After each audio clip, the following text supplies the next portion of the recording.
वस्सलाम रोटी के मोहताज हैं भाई, फरिश्ते रोटी के मोहताज नहीं है।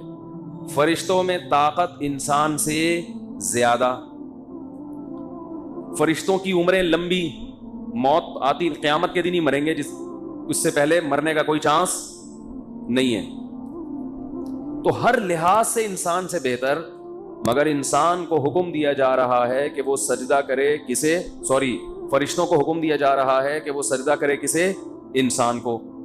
तो अल्लाह का कोई हुक्म हिकमत से खाली नहीं होता। तो फरिश्तों के माइंड में भी ये बात थी कि अल्लाह का हुक्म है, कोई लॉजिक समझ में आए या ना आए हम सजदा करेंगे, लेकिन ये अकल में आने वाली बात है नहीं। तो अल्लाह मियाँ जानते थे कि इनकी खोपड़ी तो नहीं कहना चाहिए, इनके माइंड में ये बात बैठ नहीं रही है। इन्होंने मेरे कहने पे सजदा तो कर लिया, लेकिन इनकी कंफ्यूजन दूर, बोलो भाई, कंफ्यूजन दूर नहीं हो रही है। शैतान तो मुंह फट था ना, उसने तो सीधा सीधा कह दिया ना खैरुम मिन्हु। मुंह फट होना कोई कमाल नहीं है, आजकल लोग समझते हैं स्ट्रेट फॉरवर्ड, हर बात डंके की चोट पे बोलता है। ये भी नहीं देखता कि सामने बड़ा बैठा है, छोटा है, आलिम है, बुजुर्ग है, बाप है, चाचा है, मामा है, नहीं, बस हर बात डंके की चोट पे। तो ये बदतमीज, इट इज कॉल्ड बदतमीज। इसको हक परस्त नहीं कहते, इसको क्या कहते हैं, बदतमीज कहते हैं। जो मुंह में आए बक दिया। तो आदम अलैहिस्सलातु वस्सलाम के बारे में फरिश्ते कंफ्यूजन का शिकार थे। भाई अल्लाह ने हुक्म दिया तो बस ठीक है, करेंगे सजदा। लेकिन अल्लाह मियाँ जानते थे कि ये सेटिस्फाई हुए नहीं है। कुरान क्या कह रहा है, वअल्लमा आदमल अस्माअ कुल्लहा थुम्मा अरदहुम अलल मलाइकति फक़ाल अंबिऊनी बिअस्माइ हाउलाई इन कुंतुम सादिकीन। अल्लाह ने आदम अलैहिस्सलाम को चीज़ों के नाम बताए, नाम सिखाए। उलमा कहते हैं यहाँ नाम सिखाने से मुराद उनकी खुसूसियात बयान करना, उनकी की चीज़ों की खासियत क्या है। ज़मीन पे रहने के लिए इंसान को चीज़ों का पता होना ज़रूरी है। आप बिजली की नंगी तार पे हाथ से पकड़ के खड़े हो गए तो रहेंगे दुनिया में आप? बोलो भाई, आपका इन्ना लिल्लाह हो जाए। अब आप मर गए तो फरिश्ते जो रूह कब्ज करने के लिए आया, आपको उस पर एतराज़ हो रहा है कि मुझे अभी तो मेरी जीने की उम्र थी, अभी से आपका आना कैसे हुआ? तो फरिश्ता आपको कहेगा आपको चीज़ों का पता नहीं, आपको ये नहीं पता किस चीज़ को पकड़ना है, किस चीज़ को नहीं पकड़ना। तो जिन लोगों को चीज़ों का पता नहीं है, उनका यही हशर होता है कि वो दुनिया से मूव कर जाएं। तो दुनिया में रहने के लिए आपको यहाँ की चीज़ों का पता होना ज़रूरी है। इसी को इल्म कहते हैं। वो शरीयत का भी होता है, वो दुनिया का भी होता है। अल्लाह ने आदम को दोनों उलूम से नवाजा। दुनिया का इल्म भी, जो दुनिया में रहने के लिए जितना इल्म ज़रूरी था, और पैगंबर होने की वजह से आखिरत का, दीन का इल्म तो बहरहाल था ही उनके पास। तो फरिश्तों से कहा कि तुम भी अब इन चीज़ों के नाम बताओ, इनकी खासियतें बताओ, इसको डिफाइन करो। फरिश्ते कहने लगे ला इल्म लना, हमारे पास इस बारे में कोई नॉलेज नहीं है, तो समझ ही नहीं सकते इस चीज़ को। जितना तूने हमें इल्म दे दिया बस वो है, उससे ज़्यादा हम कुछ नहीं जानते, यानी तूने हमें ये इल्म नहीं दिया है। तो अल्लाह ने क्या फरमाया, अलम अकुल लकुम अलमून, जो तुम नहीं जानते। अल्लाह ताला की आदत है कि जैसे देखो कोई चीज़ माहौल बना के समझाई जाए तो बात समझ में आती। ये बात अल्लाह पहले भी तो कह सकते थे ना। अरे अल्लाह पहले ही फरिश्तों से कह देते मैं कैसी मखलूक बना रहा हूँ जिसको ऐसा इल्म दूंगा जो हर चीज़ की खासियतें जानेगा। तुम्हारे अंदर ये सलाहियत नहीं है, लिहाजा तुम्हारे अंदर वो क्वालिटी नहीं है जो आदम के अंदर है, इसकी वजह से आदम को तुम पर फजीलत होगी। तो ये बात अल्लाह वैसे ही बता देते। लेकिन जब एक चीज़ का माहौल बनाया जाता है, उसके बाद जब उस चीज़ को हाईलाइट किया जाता है तो उसका असर अलग होता है। जो तालीम जो है ना, तालीम ये बहुत मुश्किल शोबा है। पढ़ाना आसान काम नहीं है। हमने देखा है बाज़ लोग आते हैं बैठ के बस वो किताब पढ़ के बच्चों को वो शुरू कर देते हैं और पढ़ाते रहते हैं। बच्चों को कुछ भी नहीं आता। टीचर बनना आसान काम नहीं है। तो खैर यहां हमें ये पता चला, ये जो मुल्हिदीन है ना, एथियस्ट, जो खुदा के मुनकिर हैं, ये भी यही एतराज करते हैं। कमाल की बात देखो कि जो अल्लाह के इनकार का सबसे बड़ा एतराज है ना, अल्लाह ने आदम को दुनिया में लाते ही सबसे पहले उस एतराज का जवाब दिया। ये टेक्निकल पॉइंट की बात है, टू बी नोटेड। समझते हैं कि नहीं समझते? एथियस्ट ये कहते हैं कि ये कायनात इंसान, देखो ये मजहब कहता है ना, ये कायनात किसके लिए बनी है? मेरे और आपके लिए। ये कायनात सजाई है अल्लाह ने। یہ قرآن کہتا ہے اور مذہب یہ کہتا ہے. اور ہم مقصود کائنات ہیں. ہم کیا ہیں؟ مقصود کائنات. ہمارے لیے بنا اور ہمیں ایک ویژن دے کے بھیجا گیا ہے. تو ملحد لوگ یہ اعتراض کرتے ہیں کہ انسان کی اوقات اس کائنات میں 2% کی نہیں ہے. یہ ان کے اعتراض کو میں اپنے الفاظ میں بیان کر رہا ہوں. سمجھ رہے ہیں؟ انہوں نے 2% کا لفظ استعمال نہیں کیا. وہ تھوڑا انگلش مارتے ہیں تاکہ بھرم ملانے کے لیے. اس کا ترجمہ یہی ہوگا کہ 2% کا. بولو بھائی کیا ہو گیا یار؟ نہیں ہے. وجہ اس کی ہے کہ یہ کائنات اتنی بڑی ہے، اتنی بڑی ہے، اتنی بڑی ہے، کروڑوں اربوں ارب کہکشائیں اس میں. وہ اتنی بڑی کائنات ہے کہ بڑا کا لفظ چھوٹا ہے اس کے لیے.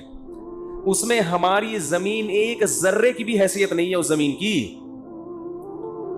ارے 9 لاکھ گنا تو یہ سورج بڑا ہے زمین سے. پھر سورج کی تو کوئی اوقات نہیں ہے اس کائنات میں. کیا ہے سورج؟ ایک معمولی سا ایک ذرہ. پھر یہ سورج نظام شمسی سمیت مل کے پتہ نہیں کتنے سارے ستارے اور سیارے مل کے ایک کہکشاں، پھر وہ اربوں. وہ بہت یعنی بیان نہیں کیا جا سکتا اس کو.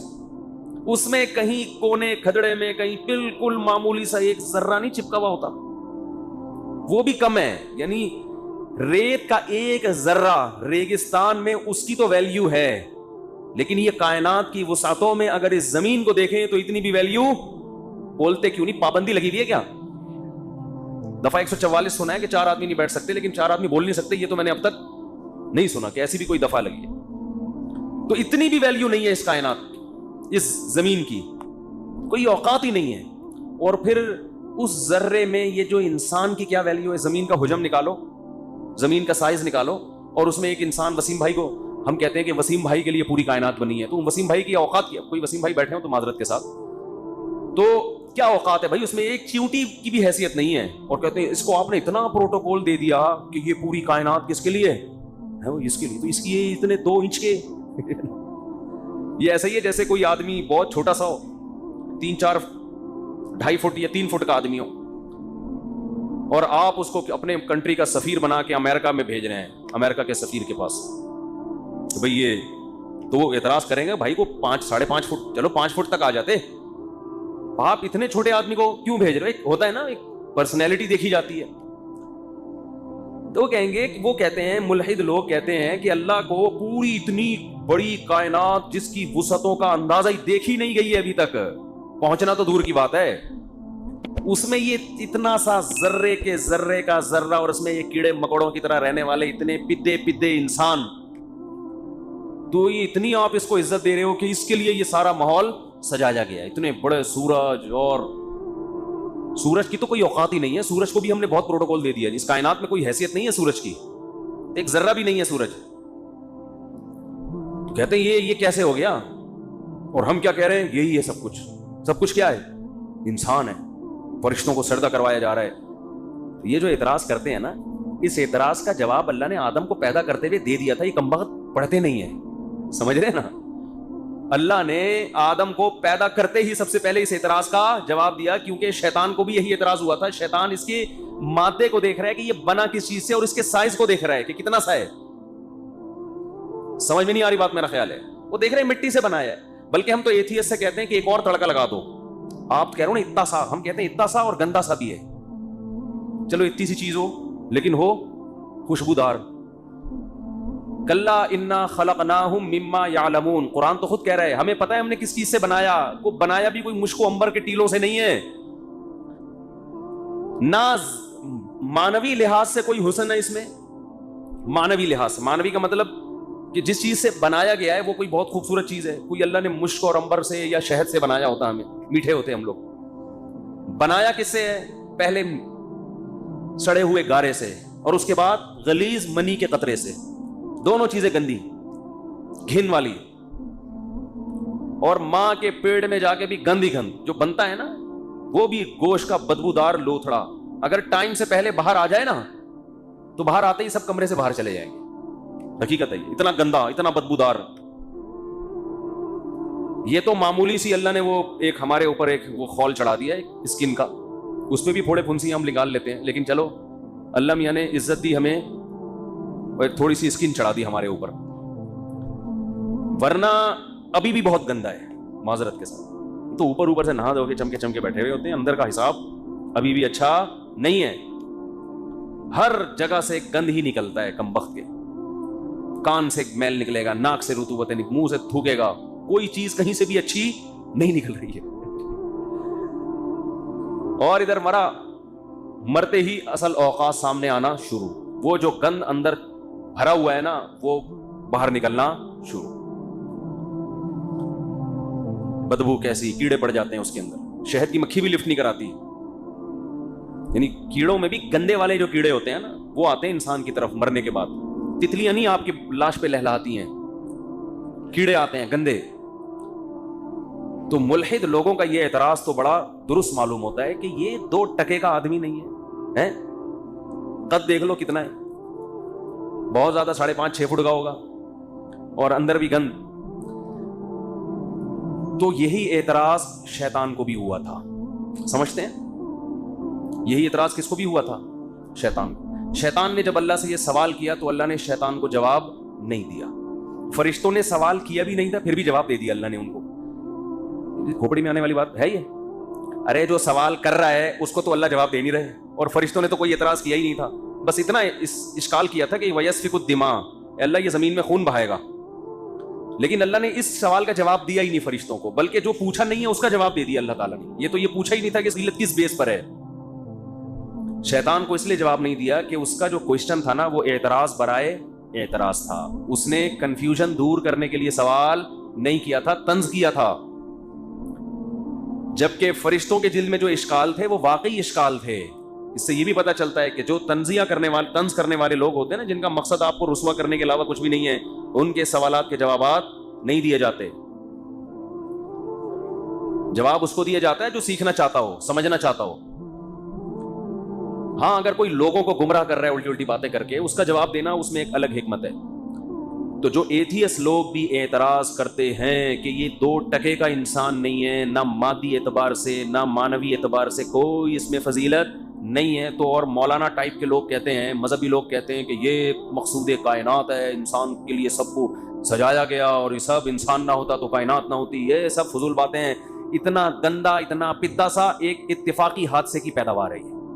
इत्तेफाक से तो इस किस्म की चीजें मार्केट में आ जाती, जो इतनी सी भी हो और हो भी गंदी मैली कुचैली, समझ रहे भाई? इत्तेफाक से तो अगर ये खुदा ने बनाया होता बाकायदा और इतना इसको इज्जत दी होती कि इसको खुदा ने मकसूद कायनात बनाया होता तो जमीन पे ना रखता इसको, बल्कि इसके लिए सबसे बड़ा इस कायनात में जो सितारा या सैयारा है, सितारा, उसमें अल्लाह ने इंतजाम किया होता इसके लिए। कम से कम जमीन से लेके कहां तक होता?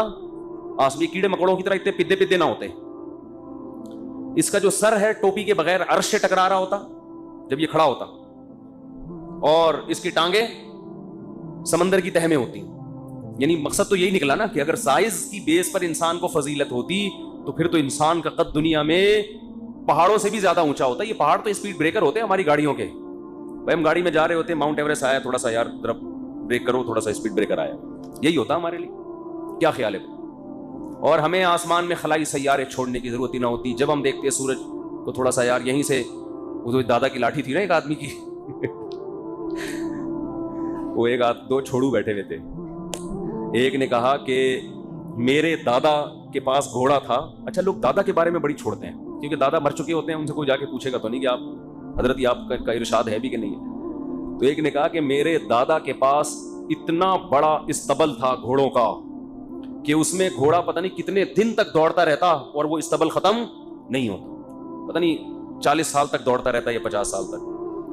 दूसरे ने कहा कि मेरे दादा के पास इतनी बड़ी लाठी थी कि यहीं से बैठ के चांद को सेट करते रहते थे, थोड़ा सा यूं कर दिया, थोड़ा सा यूं कर दिया। उसने कहा झूठ बोल रहा है, इतनी बड़ी लाठी वो रखते कहाँ थे? कह रहे तेरे दादा के इस्तबल में रखते थे वो।